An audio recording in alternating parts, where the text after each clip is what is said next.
right, great thoughts. Thank you, guys. We really appreciate that. Samantha, Rick, and Dan, we're really lucky to have you here in Omaha as engaged leaders and involved with us in the chamber.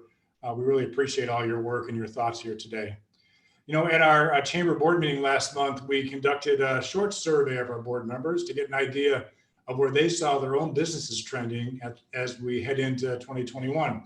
And some of the interesting results show that almost half of those respondents currently have the same number of employees today compared to January of 2020.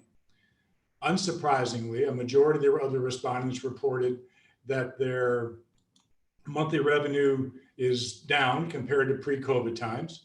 And about half of the board members are optimistic that their sales revenue will be up in 2021 compared to this year. 63% of the respondents anticipate that their number of employees will grow next year. And I have managed to move my data right off of the screen. Here we go. 63% of respondents anticipate their number of employees will be about the same in 2021, and about 54% believe their capital investment will be about the same in 2021 compared to 2020. So lots of cautious optimism out there, and some indicators that our local regional economy is weathering the pandemic relatively well. Now we're going to turn our attention to employment trends with our next expert. Guy Berger leads LinkedIn's economic research under the Economic Graph brand. He writes and publishes an economic report, the LinkedIn Workforce Spotlight, and develops analysis of skill gaps, hiring, and unemployment, and ensures that these analyses are economically valid. Guy, we're so excited to have you here today. Why don't you walk us through what's going on with our local labor force? Thanks, David. Let me share my screen, and I apologize in advance for not being the most tech-savvy individual. So I presume you guys can see it. Let me just move it to presentation mode, but I believe it is. Is this visible on the screen? It is. We can see it. Okay, perfect. Fantastic. Thank you so much for having me here again. So, we heard from Glenn about what's going on in the overall economy, and it was a great presentation. And I think this will complement that insight with data analysis from LinkedIn's Economic Graph. It's a digital representation of the global workforce using LinkedIn's data from our members to businesses. If you look at the Economic Graph, it's such an enormous wealth of data. We have our over 700 million members worldwide, over 55 million companies, 14 million jobs, over 30,000 standardized skills, a bunch of over 11,000 educational institutions. So really, so much data. It's updating in near real time. Why is this data interesting? Well, one of our vision here at LinkedIn is to create economic opportunity for every member of the global workforce. Using this data allows us to help achieve this vision. I think this is particularly pertinent today because we have a global unemployment crisis. If our parent company Microsoft estimates that worldwide 150 million jobs could be lost this year. The ILO, the International Labor Organization, estimates that 1.6 billion of the most vulnerable members of the workforce are at risk.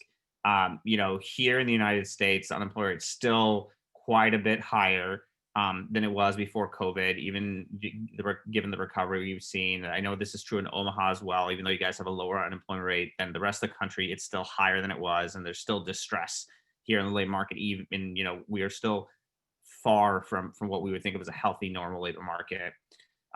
Additionally, and I think this is unfortunately a fact that is true about recessions, is they tend to have unequal impact. The unemployment rate, for instance, for people without a high school diploma spiked way more than the unemployment for people that have completed a bachelor's degree. They were particularly hard hit by the closures we saw back in March and April. They've also benefited from the economy reopening, but it's still the case that economic outcomes are better for people with college degrees, people without a high school diploma. And, I think that a lot of us would agree that as we converge to a post-COVID world, we need to do a lot to mitigate these gaps.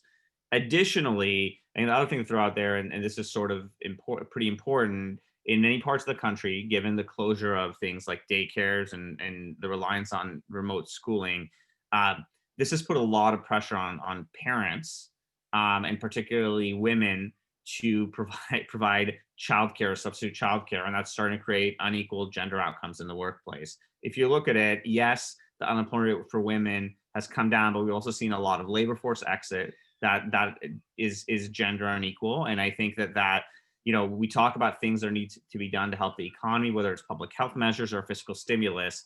I think we really do need to find a way to provide to help restore things to equity by providing a childcare solution in areas that where that is not available. So again, we'll talk more about this as I go through the presentation. Obviously, I'm glad to answer questions, but it's a serious challenge. Looking at Omaha, I'll give you a preview of what generally what our data looks like, because we've talked a lot about LinkedIn data as a whole. Omaha is actually a pretty rich source for data in LinkedIn's data set. We have 447,000 members, which you can do the quick computation of how that compares to Omaha's workforce, but it's a pretty big chunk, which is not surprising given that you have a highly educated economic hub, and one of the biggest ones between the Mississippi River and the Rocky Mountains. So you guys are pretty economically significant. It's not surprising that you're heavily represented in our data. We have over 17,000 companies showing up in the greater Omaha area, 26,000 standardized skills, over 12,000 schools. It is like a pretty, as I said, we have a lot of rich data that's constantly evolving in the Omaha area. One thing that we track in Omaha and world nationwide and worldwide is the LinkedIn hiring rate. The LinkedIn hiring rate is our flagship macroeconomic metric. We track job starts. And so it's a really good economic barometer because as you can imagine, when economic times are good, people start jobs, they switch jobs more often. When economic times are bad, there aren't a lot of jobs to be found to start. And also people that are employed are probably more cautious about leaving, a sure thing for a riskier new opportunity. And back in March or April, we had a really scary situation. We saw hiring both in Omaha and in the United States as a whole fall more than 40% relative to year ago levels. It's just, again, as I said, this seemed like a really devastating situation. I think the message you get from this data and from Glenn's data as well is that, yes, it was really hard, but things have actually started recovering sooner than a lot of economists, including myself, expected. And the recovery has been, to some extent, it's nowhere near complete. And I don't want to portray this as a Pollyanna-ish situation. There's still also a huge public health crisis. This recovery is certainly vulnerable, but it is definitely been, we're closer to recovery, for example, on hiring than I would have expected at this point in late 2020. I thought this was going to be the kind of situation we'd maybe see if we were lucky in 2021. But hiring in both Omaha and the United States is now down less than 10% year over year, not down 40% year over year. That's a pretty, that's a pretty solid recovery. You see this in the Bureau of Labor Statistics data too. The unemployment rate at 6.9% is still pretty elevated. But in 2008, 2009, it took us more than 4 years after the end of the recession to get back to 6.9%. This time around, it took us 6 months. Again, things are nowhere near back to normal. They're still fragile, but it is somewhat of a relief that we see ourselves where we are today and not with a much longer road ahead of us. I think showing some more perspectives on our data, I talked a lot about the overall trends in Omaha and the nation. The top industries that our data shows as hiring in Omaha as of October: software and IT, finance, healthcare, corporate services, and manufacturing. Exactly the kind of thing that you would expect as sort of a highly educated commercial hub. I think what's interesting is that these industries are sort of mostly in, I think this kind of explains why Omaha is mirroring the recovery for the country as a whole, is that these are neither the industries that are doing the best or the worst relative to the rest of the country. If you're looking at industries that are really doing well right now, I think that a lot of them have to do with things like housing and construction, transportation, logistics, healthcare. Healthcare is actually one that Omaha's represented is doing really well, and finance is almost fully recovered. So that's on the plus side. The good news is, you aren't an energy or mining hub, which is an industry that's doing really poorly. You're not a big vacation hub. So, for example, the fact that hotels are struggling to fully recover. There's no big airline. You aren't a big center for airplane production. You aren't Miami that's relying on a lot of tourists, like is allowing your economy to recover more than some other places. So Omaha is generally, I think, matching. It's not surprising me that Omaha is matching this recovery in the nation as a whole. as we've seen it so far. Additionally, one other aspect of Omaha that's advantageous is we've seen there's been this long running trend that predates COVID that some of the most expensive places in the country, like San Francisco, New York City, Boston, were not doing great in attracting talent. We've seen talent flow from those places, and places like Omaha, the Austins of the world are big beneficiaries as to being more affordable, still provide a lot of economic opportunity for people that are highly educated. And so I think Omaha is well placed to take advantage of this trend. I talked a lot about industries, but let's talk a little bit about jobs as well. I think that as you can guess, even those the kind of jobs that are really being hired for in Omaha right now are probably not wildly out of line with what you'd expect for a recovery, and one that is maybe uneven in terms of industries. Software engineers, they were hot jobs even before the downturn. They're hot jobs now. Nurses, given the big increase in healthcare demands because of public health crisis. Interestingly, recruiters, which is not surprising to me, given that I think to some extent a lot of the economy, given how much it crashed and I was trying to recover, is sort of we almost think of it as an attempt to rapidly reboot or catch up on adding headcount, given that the recovery is turning out to be somewhat firmer than a lot of people were expected. If you look at jobs that are trending the most at LinkedIn, you can look at some of these. I think that a lot of these are in tech, but not all of them. It just suggests, in the end, this isn't a fully distributed recovery in terms of jobs, but at the same time, I think that like there's a wide range across skill and education in terms of jobs that are being started. Moving on to the next slide, we talked about jobs, we talked about industries, we can talk about skills as well. If you look at Omaha, I mentioned recruiting, but there's also tech skills, there's construction, because we just saw in Glenn's presentation that there's a shortage of buildings or a housing inventory, and the construction industry is trying to catch up. Unfortunately, a little more darkly, basic life support as we deal with this public health crisis, and nursing. I think that this is one place where Omaha actually looks somewhat unique relative to other parts of the country. It looks a little different.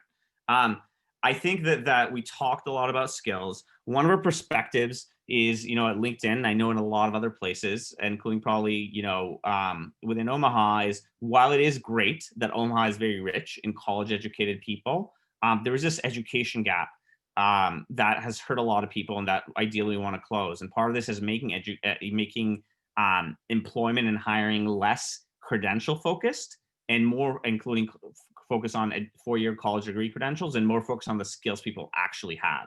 And so we really do need a shift collectively to thinking more into the skill-based hiring. There are 2.4 million open jobs on LinkedIn that don't require a college degree. 26 million members are only 2 skills away from having the skill set they need to be, for example, to be a customer service representative, which is one of the most in-demand jobs.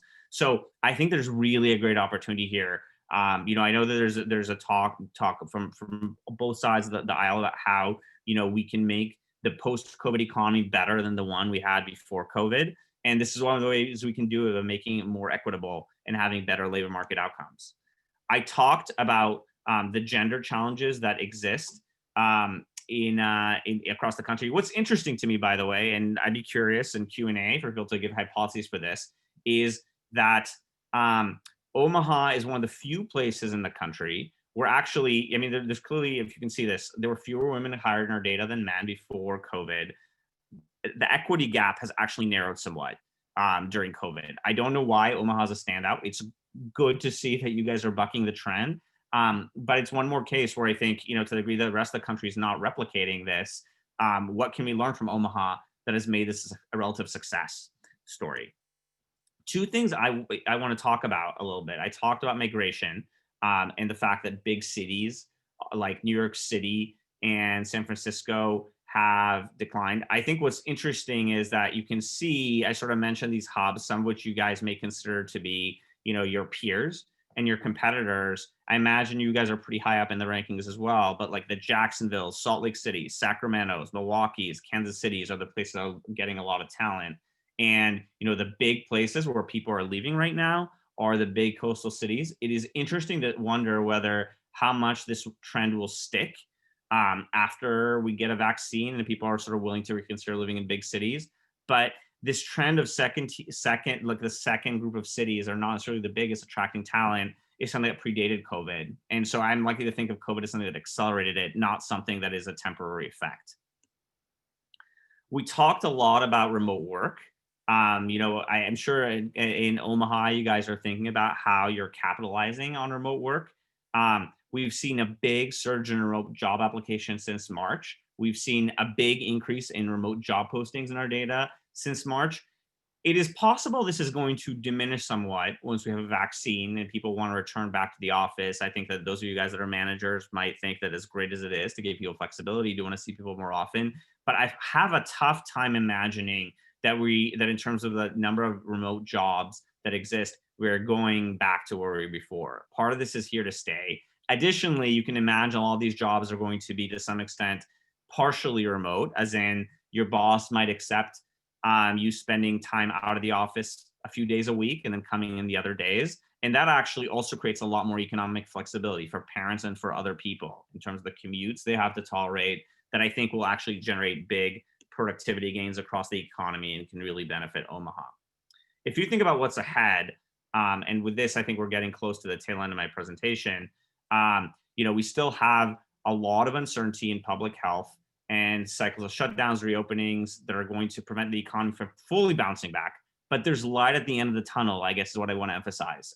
There's lots of news about vaccines already potentially going to healthcare workers' arms as soon as December, and then reaching the broad public, maybe in the spring, summer. So it could be that by the time we get to April, May, July, a lot of things can be reopened. People are more willing to spend money on tourism. There's less spending on public health. It's very different, I think, than March or April, where essentially this was big looming uncertainty. We didn't know how long the recovery would be. I think this is good in a way because, one of the things we worried about back in March or April, the longer we ran in this period, the longer the job losses have the potential to become permanent. The labor market really has proven to be more resilient, and I think it reduces the chances of permanent damage to the economy. Regarding fiscal stimulus, we talked about this in Glenn's presentation. Fiscal stimulus would definitely help. It is disappointing that the odds of it seem to have shrunk. And I think this will put a damper on personal household spending, business spending relative to what it would have been. But there's good news. There's going to be a big boost to the economy once vaccine adoption is widespread. The news on the vaccine, it seems like it's going to be better than a lot of people were expecting. Hopefully there's going to be widespread adoption. That's going to allow a lot of economic activity to rebound. So again, I feel like this is definitely doesn't have the same vibes as 2009, which is a slow crawl. It really does seem like we have the potential to be back to normal. Not right away. The distress isn't over. Maybe with us, there may be a hangover, but it's not going to be as severe as 2009. And then finally, reskilling. Like some of the jobs that disappeared because of COVID are going to come back. People are going to want to go travel. They want to go on airplanes. But some that might be gone forever. They might be structured differently because people are working more remotely. And I think it's going to leave us being creative in terms of reskilling about the people that are stranded or left behind, how we can quickly help them pivot to new roles. And with that, I want to show two things that we have in LinkedIn. You can go to economicgraph.linkedin.com to play around with these. One is our labor market dashboard that shows who's hiring, what jobs are available, what skills are required in various regions. You can click down on the pull down menu if you go there and look at Omaha. And the other one is our Career Explorer, which allows people that are looking for new jobs or just curious about it, even though they're currently employed, to identify new career paths based on the skills of their current roles and figure out what skills they need to make a pivot or transition. So with that, I'm going to wrap up my share and answer any questions people have. Yeah, that was terrific.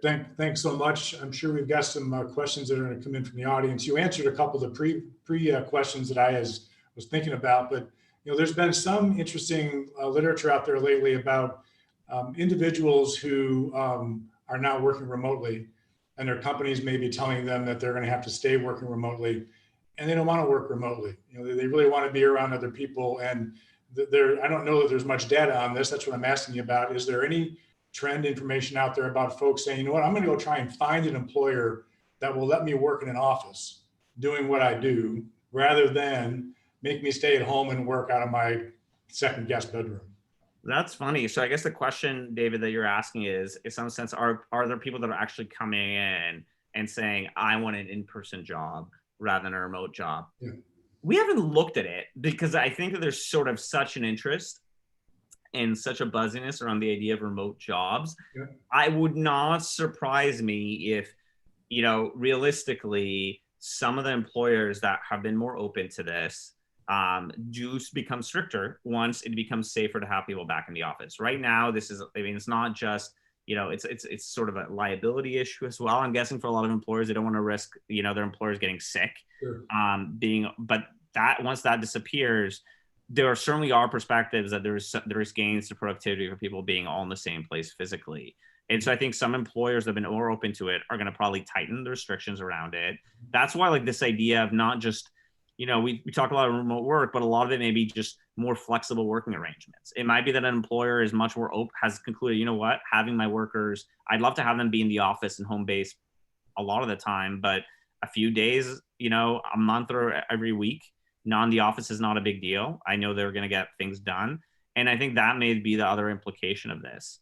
The last thing I'll say is that this is kind of more of a wild card, at least here in the San Francisco Bay Area, and I suspect in New York City area. I don't know if it's been like in Omaha.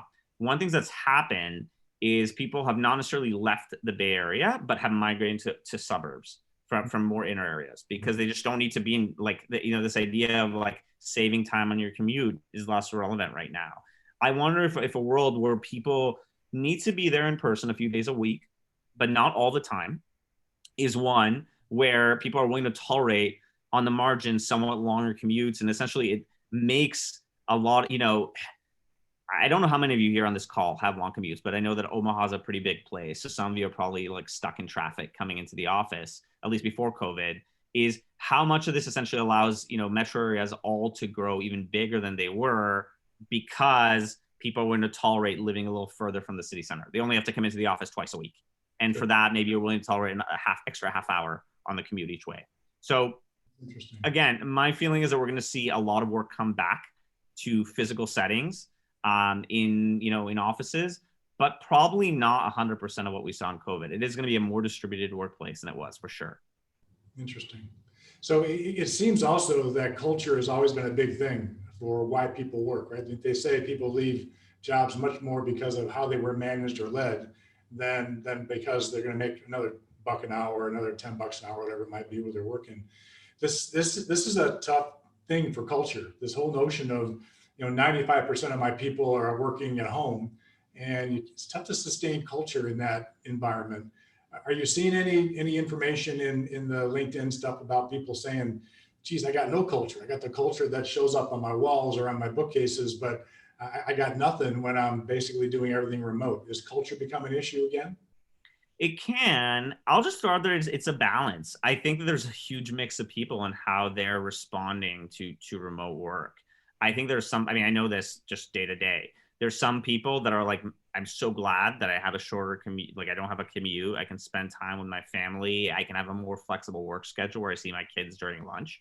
As you can tell, I think this a lot of parents, particularly with especially with younger kids, probably feel this way. And then if you talk to people that are in, maybe younger, I don't want to like massively generalize, but let's say in their 20s, they're the ones that are saying, man, I want to really be back to the office because this is like a lot of their social scene. I don't know if you can call it social scene, but like there's social capital being built there. Like, again, I don't know who here's attended Zoom networking events. It is amazing how resourceful they are. And we've adapted a lot. And if we had to do this for 5 more years, then I'm sure we get even better at it.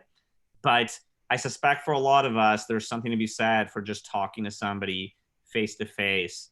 And, again, I am a big proponent of everybody wearing masks and practicing social distancing as much as is possible because we, for now, until we get the vaccine in a few months, like, we definitely don't want to transmit it.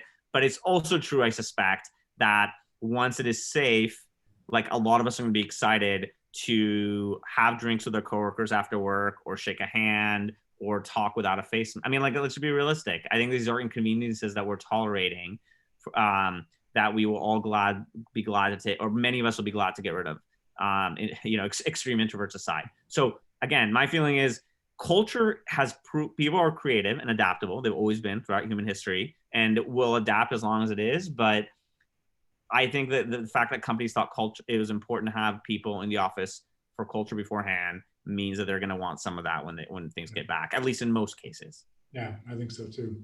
So one last question for you. It seems like, well, there is a notion that the more expensive places to live, companies are having to pay a premium for their folks to live there, for housing in particular.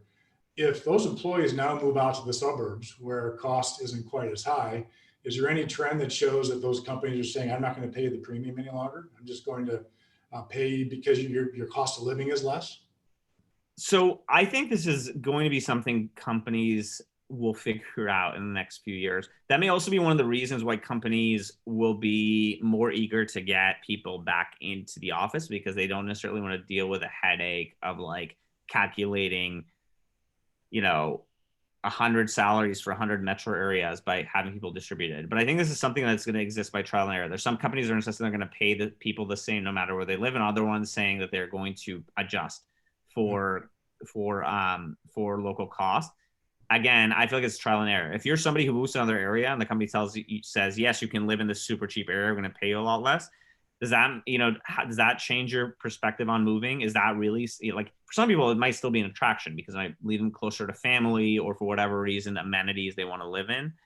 For other people it might make it less attractive. So again, it's going to be trial and error. Companies are going to figure this out. Given that I suspect not everybody, but most people are going to be living, where offices are near where their offices are in the end. I think this might turn to be less material. I mean, there are going to be exceptions for sure, but I think it might turn out to be somewhat less material than people expect. I mean, if 95% of the people that are working in your office work locally and 5% work materially, that's, the question of what you pay them is certainly an important decision and is not trivial, but is also not something that affects the economy at large. Yeah, gotcha. Perfect.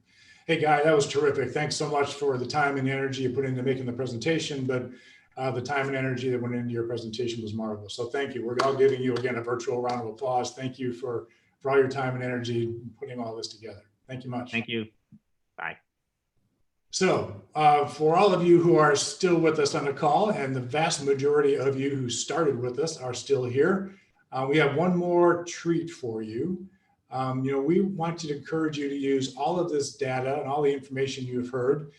And we're going to talk to you a bit about how do you use that. Can we get you to think a little bit about the future and kind of think like a futurist? And who better to do that than our very own resident futurist, Rebecca Ryan. Rebecca, it's all yours, lady. We'd love to hear from you again. Thank you. It is wonderful to be back. I love you guys. I love Omaha. I get to see some of you on the regular here and there. So it's great to be back with you, and wonderful to follow Glenn and Guy and David and your local leaders. I've been staying in touch with how you've let science lead the way with the recovery and the commitments that you've made around racial and social justice. And I put this Post-it note right next to my camera because I want to clap you guys home. You have shown leadership and shown what it really is about to be a leader in your community. And in the same way that we have clapped our healthcare workers home, I want to clap you guys home. So I want to put a few thoughts in your thinking bin as we head into Thanksgiving week. I don't know about you, but for me, the time between Thanksgiving and the new year is a time when I spend a lot of time on the couch. I might be napping, I'm not gonna lie, but I spend a lot of time looking out the window, and it's just a time the light is shorter, the nights are longer, and it feels like a time for reflection. So what do we think about? What do we think about when we take Glenn's and Guy's inputs and all the other great data that you're collecting within your own industry, within your own organization? And I want to give you a couple of challenges. The first one is this: does your leadership team have a point of view about the future? Do you? I mean, you hear a lot of people say, well, when the vaccine comes, like that's going to be when we're going to start thinking about the future. But just pull this apart for a second. What do you think about that? When do you think that vaccine will come? When do you think it will be widely available? And how will the phases of that impact your business. This is adaptive planning. This isn't long-range planning. This is planning for the near term, but it requires long-form thinking. It requires slow thinking. This isn't ticker tape thinking. If you just rely on the ticker tape, you're going to be bombarded with all kinds of information, but your God-given brain is able to think about cause and effect and secondary effect and so forth. And I encourage you, if you really want to develop a point of view about the future, there are a few factors to this. Number one, think about things outside your organization. Operations are very important, but if you want a point of view, think about things that are happening to your customers and your markets, to your donors, right? Think about things beyond yourself. What are the signals, the trends in the marketplace that you should be paying attention to? And yes, vaccines are one of them. Larger economic and consumer confidence trends are another one. Some of the data that Glenn and Guy shared are others. So number one, think about external factors. Number two, try to think as far as you can into the future. It might be difficult now. 2040, even 2030 might feel like too far. But can you think through 2025 to think about those external factors? And then the third sort of killer application of this is to do this thinking with your team, with your senior leadership team. If you're a founder of a company, maybe you don't have a senior leadership team, but you probably have advisors. So it is incumbent upon us as leaders to be horizon facing. And to be horizon facing and to think like a futurist, develop that point of view about the future. Look out, look as far as you can, and do it with your team. And if you can do that, suddenly, when you have a point of view about the future, you think we're probably headed in this direction, like this is where things are moving. Suddenly you can get the best energy, the discretionary energy from the people around you, because you've provided the rationale. This is what we think. This is where we think it's going. And this is why, right? So don't let the ticker tape or the doom scroll capture all of your attention. As leaders, eyes up, shoulders back, thinking carefully about the future. And be wholehearted. Be wholehearted. I care about you guys. It's wonderful to be with you again. And it's wonderful to spend some time thinking together with you about the future. R2, as always, inspirational. Thank you so much. We appreciate the time and energy. When Rebecca says that she spends a lot of time thinking about us, she means it. She spends a lot of time not just thinking, but helping us think through what the future can look like. And right now, she's helping us look at Omaha 2040 again to make sure that it's going in the right direction and that we've got the right pace and the right emphasis on those issues. So Rebecca, thank you so much. Glenn, again, thank you so much for your comments. Guy, thank you so much for joining us today. We do this event every year, and because we know that it's important for us to end a year and then start thinking about the next one.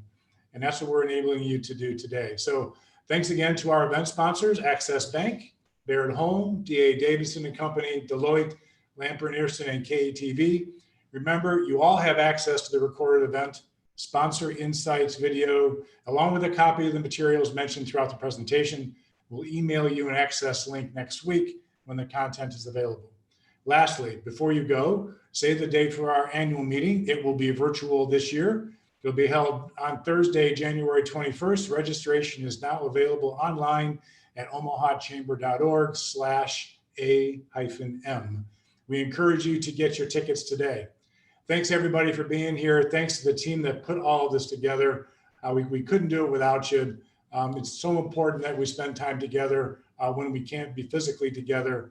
But in this format, we know we can at least hear the same information and be motivated to take the next step.